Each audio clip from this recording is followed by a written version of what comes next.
You know, for Emirati Women's Day, they always do like events that are only women. And like I always say, like they should involve the men because like they need to be seeing those gatherings and like what's happening. People are out there fighting for equal rights, fighting for basic rights, and we actually have this stuff here already. We're living it. Exactly. Yeah, a lot of the culture is centered around food because it's such a hospitable culture. Remember the time we made biryani and burgers at the same time? Welcome to Harper's Bazaar Arabia family dinner. I'm Sahar Al Awadhi and I'm here with my friend Hoor Alkhaja.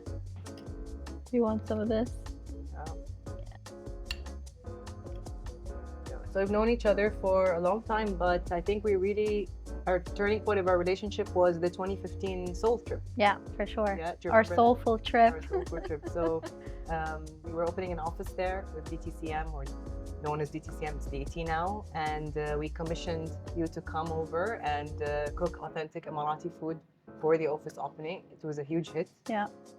And our relationship also was strengthened in that trip. Yeah, over food actually. There's this thing they do in Korea called egg bread. Oh, egg bread. Oh my God. We had it every day. Every day we'd go downstairs, like it was just like a couple of minutes from where we were staying. So we'd go down when we were done with work or whatever we were doing and just have egg bread. French toast with egg in it. Yeah, it was so good, right?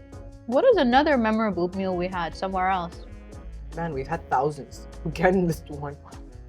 We went to Mumbai and we brought biryani back with us on the plane and we ate it in the car when we reached here. Yeah, it's actually a good story because there were two restaurants we wanted to go to. When we were coming back from Mumbai and they were closing at the same time. So we had to divide and conquer. So Sahar ran to the biryani place and got it to go, and I ran to the restaurant we actually sat in and I ordered the food, and they were famous for their dal. Dal makhni. So we had the dal makhni, we got the biryani to go, we went on the plane, we ate the biryani. When we landed. That's how dedicated we are. Yeah. I think it's really amazing that our leaders give equal opportunities to men and women. True. So you really see Emirati women flourishing here. They're extremely supportive of whether you're being an entrepreneur, you're working in government, whatever you're doing, they want to see Emiratis, men and women, growing with the country. Exactly, and succeeding. I still think there's still a lot of misconceptions out there, which is really, unfortunate. Yeah. Because people are out there fighting for equal rights, fighting for basic rights, and we actually have this stuff here already. We're living it. Exactly. We have, one of the highest representations of female ministers.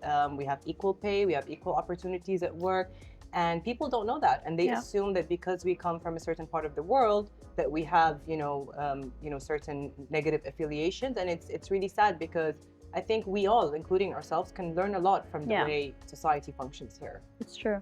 So Sahar's story is very interesting because she actually had a career shift in her life. She started her first few years in marketing, and then she reinvented herself because pastry and cooking was always her passion, and she became a self-made pastry chef.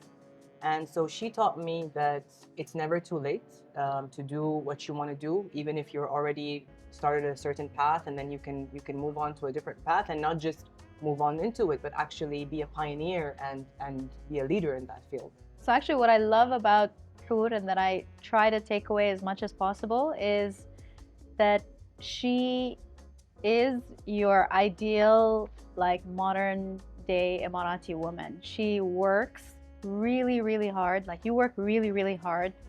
You have two amazing kids that you raise beautifully.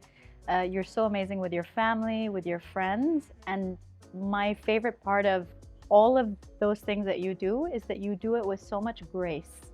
Like you're so graceful about it. It's so amazing. Yeah, a lot of the culture is centered around food because it's such a hospitable culture. Whether with family or friends or wherever you are, there's like always food at the center.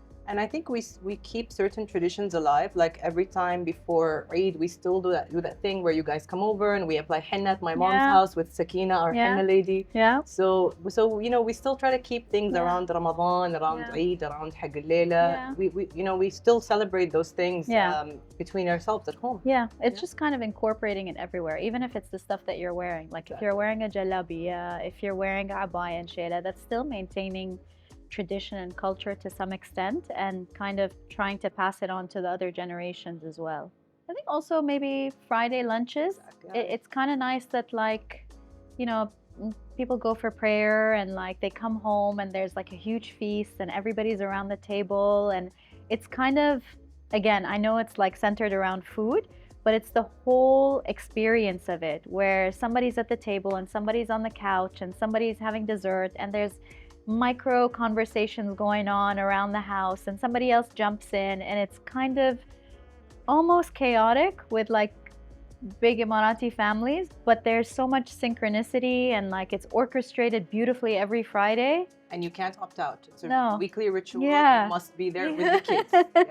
You know, for Emirati Women's Day, they always do like events that are only women.